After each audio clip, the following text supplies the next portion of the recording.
성도 여러분 안녕하세요. 오늘도 말씀으로 승리하는 은혜가 저와 여러분들 위해 함께하기를 주님의 이름으로 축원드립니다. 우리 계속해서 사도행전 여행 떠나고 있습니다. 우리 어제 내용을 잠깐 기억해 볼게요. 우리 어제는 20장의 후반부 내용을 함께 나눴습니다. 마지막으로 밀레도 항에서 에베소 장로님들과 바울이 눈물의 고별 설교를 하는 모습들을 보았고, 그래서 자기 포기라고 하는 주제로 함께 나눴죠. 첫 번째, 오늘 우리의 삶은 그래서 그 은혜들이 무엇을 남기고 있는가?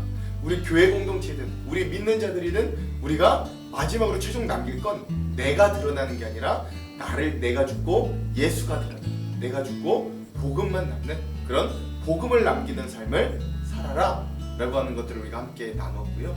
두 번째, 또 바울의 이 고별 설교, 이 에베소 장로님들에게 하는 당부를 통해 권리 포기로 본을 보였으니 너희도 자기 권리를 포기함으로 본이 되는 신앙을 살아라 라고 하는 모습, 즉 받는 것보다 주는 인생이 복되다. 주님도 그런 인생을 사셨고 우리가 알려주셨으니 너희도 교회를 잘 돌보되 받는 인생이 아니라 주는 인생, 즉 권리 포기의 인생을 살면 그것이 많은 이들에게 복음의 영향력을 끼칠 것이다 라고 하는 바울의 당부의 모습도 함께 보았습니다. 그래서 오늘 우리의 교회도 무엇을 남기고 있고 우리는 어떤 권리를 포기하고 있는가 라는 것들도 살펴보았고요. 마지막 세 번째, 바울은 그곳이 순교의 길인 줄 알면서도 가는 바울, 그리고 그렇게들 바울을 안타까운 모습으로 부둥켜 안고 우는 장로님들의 모습을 마지막으로 우리가 함께 살펴보면서 정말로 자기 포기의 모습을 오늘 우리도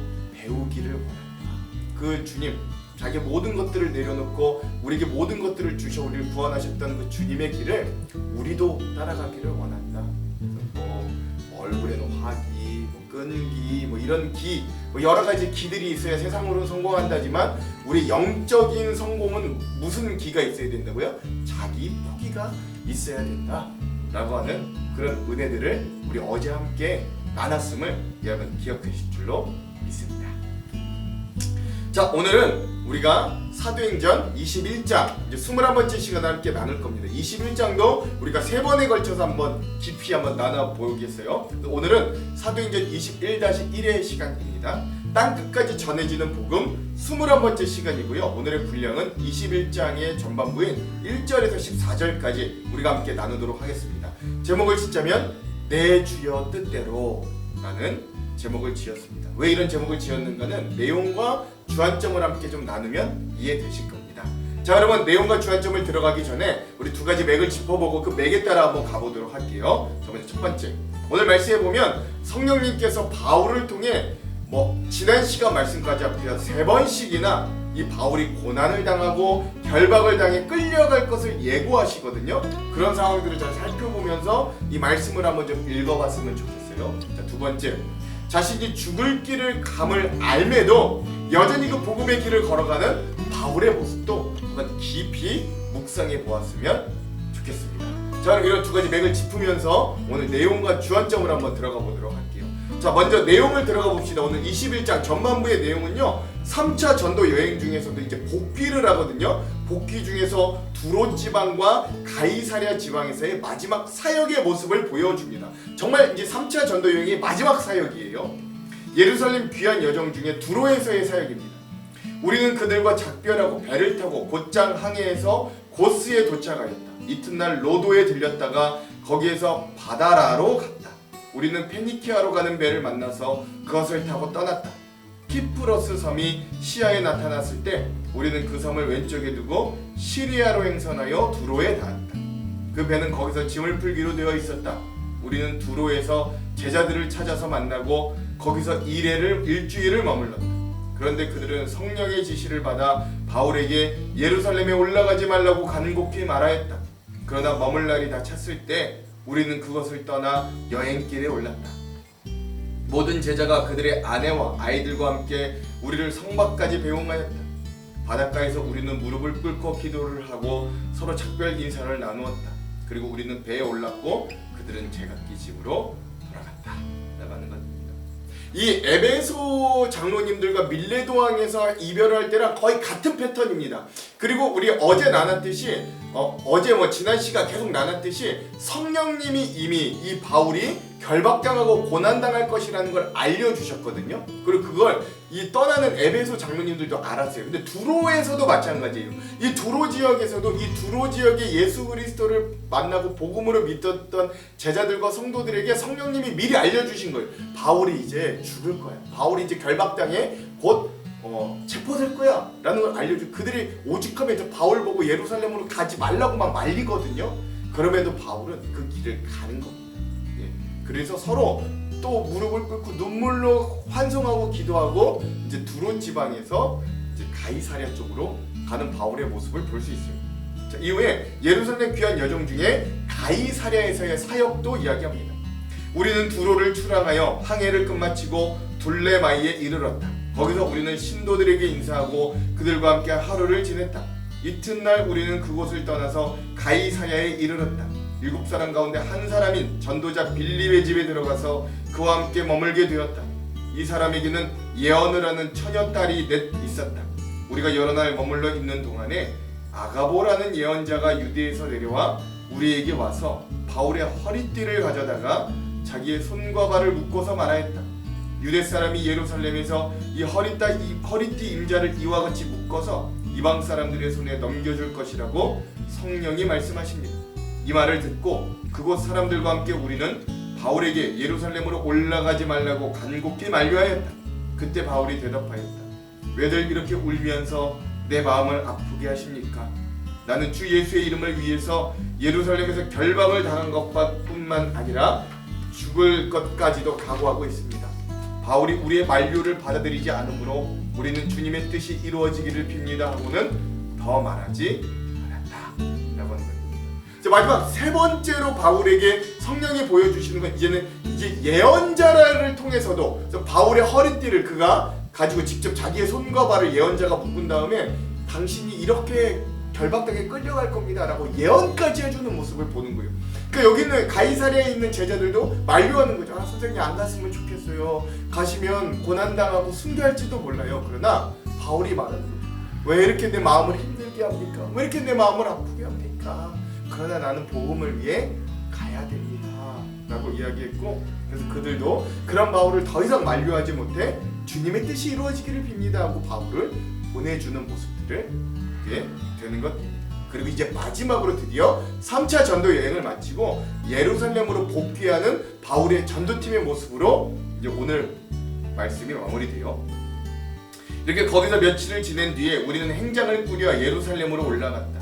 가이사랴에 있는 제자 몇 사람도 우리와 함께 갔다. 그들은 우리가 묵어야 할 집으로 우리를 안내하여 나손이라는 사람에게 데려다 주었다. 그는 키프로스 사람으로 오래전에 제자가 된 사람이었다 라고 하면서 드디어 이제 예루살렘으로 복귀하는 이 바울의 전도팀 3차 전도 여행이 종료됨을 우리가 함께 볼 수 있습니다. 자, 자세한 의미들은 우리가 주안점에서 훨씬 같이 더 깊이 나눠보도록 할게요. 자, 그럼 오늘 이 부분 우리 사도행전 21장의 전반부의 핵심 구절을 한번 살펴봅시다. 11절에서 13절의 말씀이에요. 한번 읽겠습니다. 우리에게 와서 바울의 띠를 가져다가 자기 수족을 잡아매고 말하기를 성령이 말씀하시되 예루살렘에서 유대인들이 이같이 이 띠 임자를 결박하여 이방인의 손에 넘겨주리라 하거늘 우리가 그 말을 듣고 그곳 사람들과 더불어 바울에게 예루살렘으로 올라가지 말라 권하니 바울이 대답하되 여러분이 어찌하여 울어 내 마음을 상하게 하느냐? 나는 주 예수의 이름을 위하여 결박당할 뿐 아니라 예루살렘에서 죽을 것도 각오하였노라 하니. 이러한 이 성령님의 예언과 예언자들의 예언이 있음에도 불구하고 바울의 이 강력한 뜻, 내가 복음을 전하다 죽는 한이 있어도 이 복음을 전하겠다라고 하는 이러한 이 말씀을 오늘 말씀의 핵심 구절로 삼아 보았습니다. 자, 그럼 오늘 이 부분에 대한 주안점 세 가지를 함께 나누고 오늘 말씀을 한번 읽어볼게요. 첫 번째, 오늘 본문은 바울의 전도팀이 3차 전도 여행을 모두 마치고 이제 예루살렘으로 떠나는 여정들을 그리고 있습니다. 그래서 오늘 본문은 14절밖에 되지 않지만 고스에서 로도로, 그리고 베니게에서 구브로 섬, 키프로스라 그러죠. 그리고 두로까지 한 7일을 두로까지 가서 이 두로에서 7일간을 거주하는 모습들을 보여줘요. 거기서 멈추는 게 아니라 두로에서 돌레마이로, 그리고 오늘 주요 사건이 일어났던 가이사랴까지 엄청난 거리를 여정하러 오면서 예루살렘을 향해 가고 있는 바울과 선교팀의 모습을 볼 수 있습니다. 저는 이런 바울과 선교팀의 모습을 보면서 우리는 짧은 구절들로 인해 너무 편하고 쉽게 이런 이야기를 듣고 읽고 있지만, 이런 여정들을 감당한 바울을 비롯한 누가, 그리고 선교팀의 수고와 노력과 고생에 대하여 우리가 잊으면 안 된다라는 걸 기억할 수 있어요. 엄청난 거리를 때로는 걷고 배를 타고 고생을 하며 예루살렘으로 복귀하는 이들의 모습을 한번 기억해 봐야 됩니다. 이들은 그 누구도 하지 못하였던 세계 전도 여행을 3차례나 걸쳐 이루어낸 그 수많은 교회와 수많은 회심을 이끌어내고 소아시아와 유럽의 마게도냐의 또 헬라 지역의 수많은 그리스도인들을 전도해낸 기독교 신앙 내에서 보면 개선 정군과 같은 신앙의 팀이라고 할 수 있어요. 그러나 사실 이들의 겉모습은 전쟁에서 승리하고 돌아왔던 개선 장군과 그 군대의 모습은 아닐 겁니다. 오히려 이들의 몸은 많이 망가져 있을 것이고 행색도 보잘것없었을 것이에요. 많이 줄였고 박해도 당했고 때론 감옥에 갇혀 핍박에 때론 죽을 위기를 수도 없이 넘겼던 이들의 모습들을 오늘 우리가 좀 기억할 수 있어야 됩니다. 그럼에도 불구하고 이제 이들은 예루살렘을 향해 가게 되는 것이죠. 그럼 왜 이들은 예루살렘을 향해야 하는가? 왜 바울은 이렇게 급하게 예루살렘을 향해 있는가? 이에 대해 이유를 알아야 되는데, 우리 전에도 나눴죠. 3차 전도 여행이 끝나고 기존 1차와 2차 전도 여행에서와 같이 바울은 예루살렘 교회에 보고를 하러 오는 것뿐만이 아니라 이제 바울은 예전과는 다른 더 큰 꿈을 향해 가고 있는 겁니다. 그건 바로 이 당시 세계 중심이었던 로마를 향해 가기 위해서였던 거예요. 즉 이렇게 바울에게는 그 누구도 꺾을 수 없는 비전이 있었던 거예요. 그러니까 마음이 급했던 거예요. 여기서 비전이라는 건 그저 어떤 목표, 내가 가고 싶어하는 소망의 정도라고 보시면 안 됩니다. 여러분, 진정한 비전이란 내가 이 일을 하다가 죽어도 여한이 없겠다라고 발견되는 게 바로 비전이에요. 그래서 그러한 비전에 바울을 대입해 보자면 바울에게 참 비전은 온 세상 사람들에게 예수를 전하고 싶다. 가장 고상하고 가장 귀한 그 예수와 복음을 알게 하고 싶다라는 것이 그의 비전과 유일한 꿈이었다라는 걸 알 수 있어요. 그래서 그는 죽음이 기다려도 세상 끝으로 가지 않을 수 없는 자가 되어버린 거예요. 여기서 세상의 끝이란 두 가지로 볼 수 있는데, 먼저 첫 번째는 뭐냐? 그 첫 번째 바울에게 땅끝은 그 당시 사람들에게 육지의 끝으로 여겨졌던 서바나, 즉 스페인으로 여겨지기도 했고, 두 번째 땅끝은 그 당시 세계의 수도라고 여겨졌는 정치와 국제정치의 땅끝인 로마로도 볼 수 있는 거죠. 즉 바울은 내가 어떻게 되든 그것보다 더 중요한 건 예수 그리스도에 대한 소식, 즉 복음이 그 땅에 전해지고, 그래서 한 영혼이라도 더 그 예수를 믿게 하는 게 그를 막을 수 없던, 그를 움직이게 했던 비전이다 라고 할 수 있습니다. 사랑하는 성도 여러분, 오늘 우리들에게도 이런 비전이 있습니다. 여기서 저는 꼭 바울과 똑같은 비전을 말하는 건 아니고요, 오늘 우리들에게도 하나님께서 각자에게 맡겨주신 가정과 직업과 직분이 있는데, 그 가운데서도 오늘 내가 하느님 앞에 이러한 일을 하다가 죽어도 좋겠다는 비전이 있는지를 한번 점검해 보시기를 소망합니다. 세상에 감당할 수 없는 두 가지 사람이 있다고 하는데요, 그 중에 한 사람은 욕심이 전혀 없는 사람이라고 합니다. 즉 진정 무소유를 추구하는 사람은 세상이 감당할 수 없다고 해요. 근데 또 한 사람이 있습니다. 세상이 감당할 수 없는 사람은 누구냐? 그는 바로 어떤 것으로도 그가 가지고 있는 꿈과 비전을 꺾을 수 없는 사람이 세상이 감당할 수 없는 사람이라고 합니다. 오늘 우리 그리스도인들은 바로 이 두 번째에 속한 사람들이 되어야 하는 것이죠. 오늘 우리들에게도 이런 비전이 공유되기를 소망합니다. 우리가 어디서 무엇을 하든 어떤 일을 하든 우리의 삶에서 하나님 나라를 만들고 이루어가겠다는 이 비전이 우리들에게 확고하게 서 있고, 그 꿈을 향해 우리가 하나님을 온전히 바라보면서 함께 동역하고 동행하는 사람들이 되기를 간절히 소망합니다. 두 번째, 우리 지난 본문 20장에서는 밀레도항에서 에베소 교회 장로님들이 몇십 킬로를 달려와 예루살렘으로 돌아가는 바울을 배웅하는 장면을 가지고 제 은혜들을 나눴잖아요. 3차 전도 여행이 끝나는 이 무렵에서는 분위기가 사뭇 진지해졌다라는 걸 우리가 좀 깨우칠 수 있어야 됩니다. 그건 바로 성령님께서 바울이 이제 곧 고난과 죽음의 여정이 시작될 거라는 걸 직접적으로 알려주시기 시작했다라는 것 때문입니다. 먼저 기업을 더듬으면서 우리가 지난 시간에 본문 20장 23절에서 24절을 한번 기억해 볼게요. 이게 첫 번째 성령님이 알려줬던 고난의 신호였어요. 오직 성령이 각성해서 내게 증언하여 결박과 환난이 나를 기다린다 하시나 내가 달려갈 길과 주 예수께 받은 사명 곧 하나님의 은혜의 복음을 증언하는 일을 마치려 하면은 나의 생명조차 조금 더 귀한 것으로 여기지 아니하노라. 아멘. 즉 첫 번째로 성령님께서 바울이 결박과 환난을 당할 것이라는 걸 예고하고 이것을 바울은 에베소 장로님들에게 가감없이 알립니다. 그리고 그 길을 막는 그들에게 그러다 나는 이 길을 가야 한다고 서로 눈물로 애끓는 이별을 고하는 거죠. 그런데 오늘 본문에도 이런 장면이 두 차례나 더 반복돼서 나옵니다. 먼저 4절에서 5절 제자들이 찾아 거기서 이레를 머물더니 그 제자들이 성령의 감동으로 바울더러 예루살렘에 들어가지 말라 하더라. 이 여러 날을 지낸 후 우리가 떠나갈새 그들이 다 그 처자와 함께 성문 밖까지 전송하거늘 우리가 바닷가에서 무릎을 꿇어 기도하고 아멘.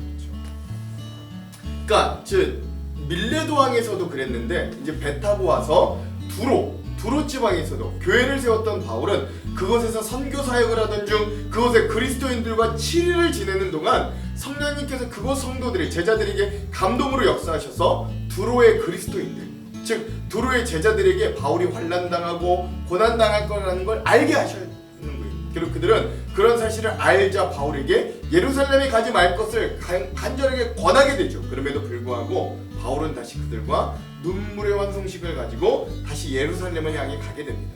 그리고 마지막 세 번째 또 같은 사건이 일어나요. 10절에서 12절 여러 날 머물러 있더니 아가보라 하는 한 선지자가 유대로부터 내려와 우리에게 와서 바울의 띠를 가져다가 자기 수족을 잡아매고 말하기를 성령이 말씀하시되 예루살렘에서 유대인들이 이같이 이 띠 임자를 결박하여 이방인의 손에 넘겨주리라 하거늘 우리가 그 말을 듣고 그곳 사람들과 더불어 바울에게 예루살렘으로 올라가지 말라 권하니 아멘.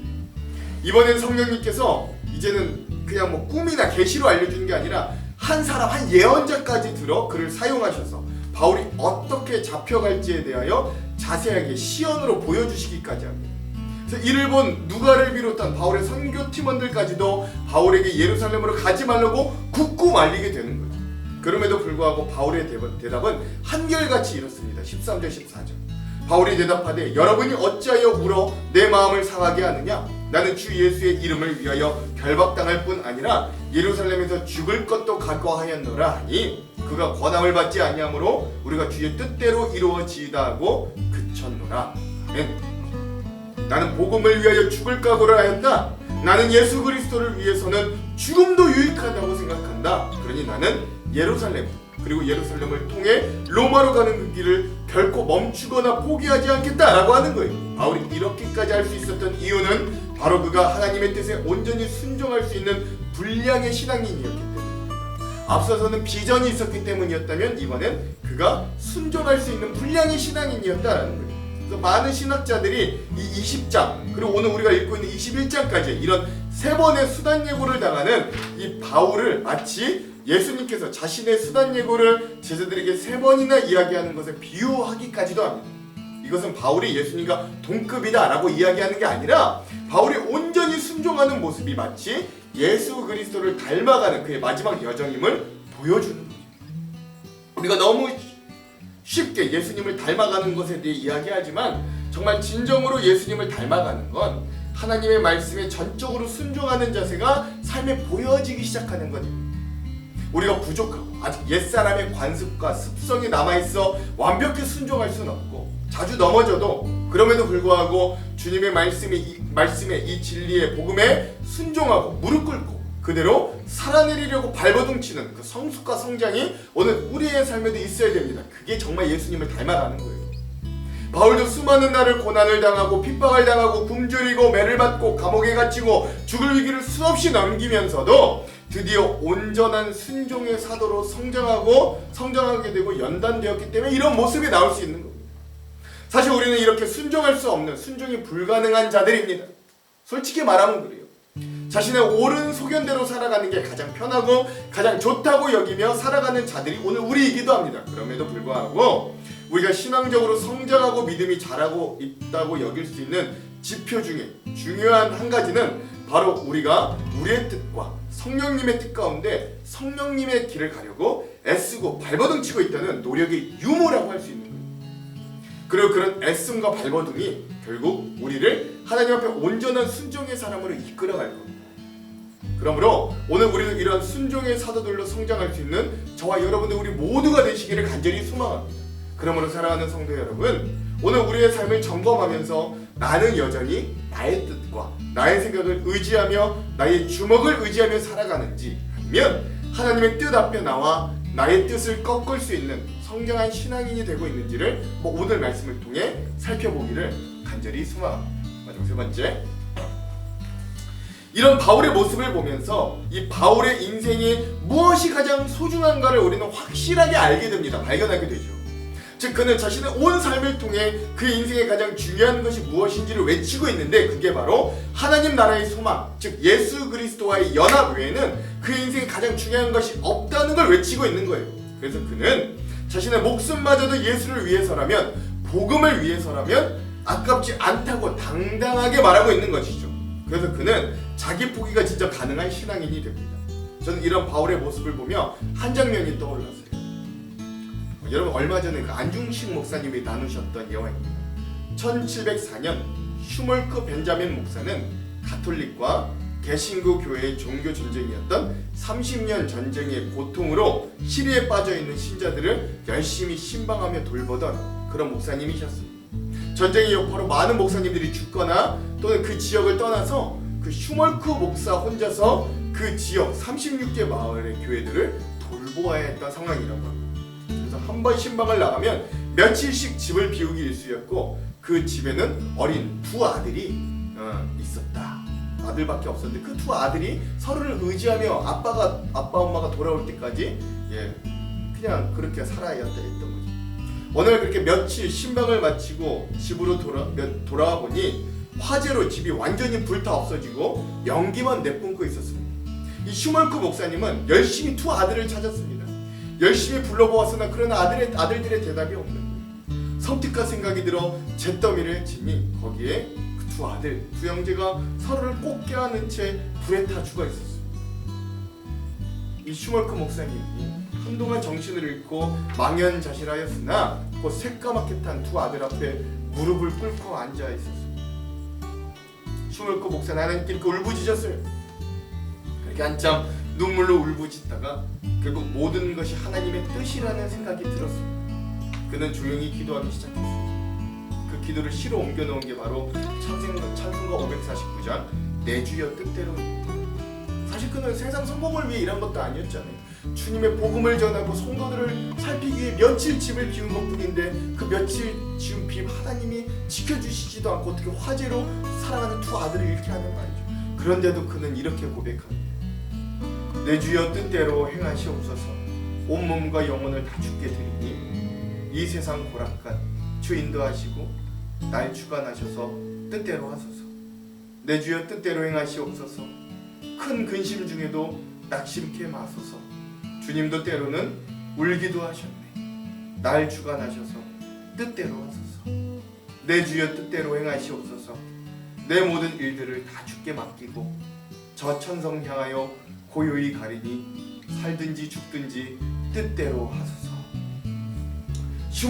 벤자민 슈몰크 목사는 두 아들의 죽음 후에도 변함없이 혼신의 힘을 다하여 흩어져 있는 교회들을 목회하다가 1730년 어느 주일 과로로 쓰러졌고 곧 이어 뇌졸중으로 한동안 자리에 누워 있어야만 했다고 합니다. 회복된 후에도 오른쪽 손과 발을 제대로 쓰지 못하게 되었고 그 이후에도 두 번이나 뇌졸중이 재발생했다. 또한 백내장으로 시력을 잃게도 되었습니다.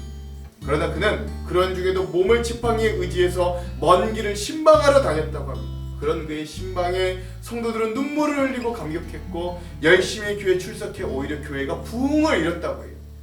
그는 이런 어려운 여건 속에서도 1000편이 넘는 많은 찬송의 시를 남김으로 그 시대를 대표하는 찬송 작가로 공헌하였고, 또한 어떤 환경에서도 하나님의 명령에 절대 순종하는 신앙인이었고 위대한 설교자가 되었다라고 이야기합니다. 사랑하는 성도 여러분, 어제 나눴던 말씀을 제가 다시 한번 나눕니다. 자기 포기에는요 엄청난 대가가 필요합니다. 때론 자기를 죽인다는 건 엄청난 고통을 의미하기도 합니다. 하지만 우리를 위해 자기의 몸을 던지신 예수 그리스도의 사랑이 우리 안에 있다면 오늘 우리는 이 포기에 동참할 수 있는 삶을 살 수 있을 줄로 믿으시기 바랍니다. 오늘 우리가 이 땅에서 포기함으로 치열하게 삶을 살아간다 하더라도 그 이후에 우리에게 준비된 영광의 상급에 비하면 그 치열함과 고난은 비교가 되지 않는다고 예수님은 우리에게 격려해 주십니다. 그 격려를 믿으십시오. 그리고 때로 우리의 삶이 아주 작은 것부터라도 포기하고 양보해 보기를 담대히 실천해 보기를 바랍니다. 눈에는 총기, 얼굴에는 화기, 마음에는 열기, 몸에는 향기, 행동에는 용기, 어려울 때는 끈기, 자존심이 꺾일 때는 오기를 가지면 세상적으로는 성공한다고 하지만 진정한 영적 성공의 비결은 딱 한 기, 자기 포기뿐입니다. 그러므로 오늘 우리의 삶 가운데서도 자기를 죽이고 포기함으로 영적 승리를 이루어 작은 바울로 살아갈 수 있는 저와 여러분들이 되기를 다시 한번 주님의 이름으로 축원합니다. 기도합니다. 하나님, 오늘도 우리는 여전히 자기가 죽을 길을 알면서도 그 예루살렘을 향해 가는 세상 땅끝까지 복음을 전하기 위해 자기의 목숨도 아끼지 않는 바울의 모습을 보며 우리의 모습을 되돌아봅니다. 하나님, 오늘 우리에게도 그런 비전을 주십시오. 순종의 분량을 주십시오. 자기 포기의 믿음과 순종을 허락하여 주십시오.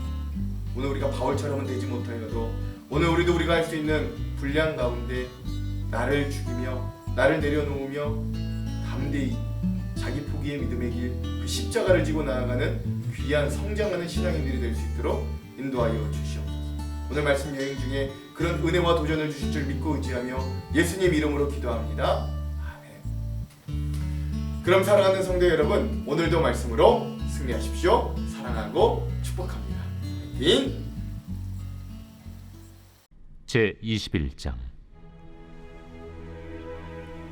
우리가 그들을 작별하고 배를 타고 바로 고스로 가서 이튿날 로도에 이르러 거기서부터 바다라로 가서 베니게로 건너가는 배를 만나서 타고 가다가 그브로를 바라보고 이를 왼편에 두고 수리아로 항해하여 두로에서 상륙하니 거기서 배의 짐을 풀려 함이러라.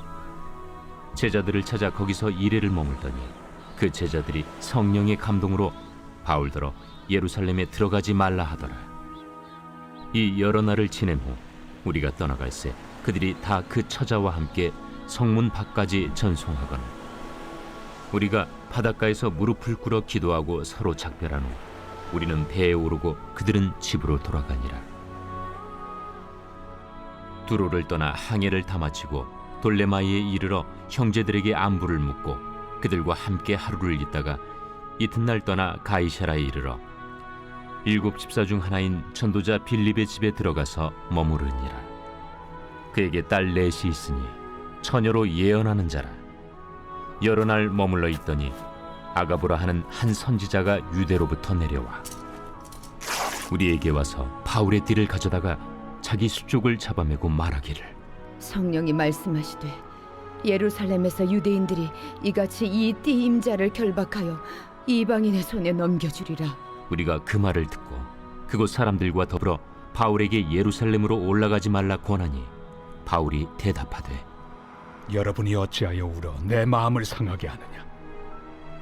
나는 주 예수의 이름을 위하여 결박당할 뿐 아니라 예루살렘에서 죽을 것도 각오하였노라. 그가 권함을 받지 아니하므로 우리가 주의 뜻대로 이루어지이다 하고 그쳤노라.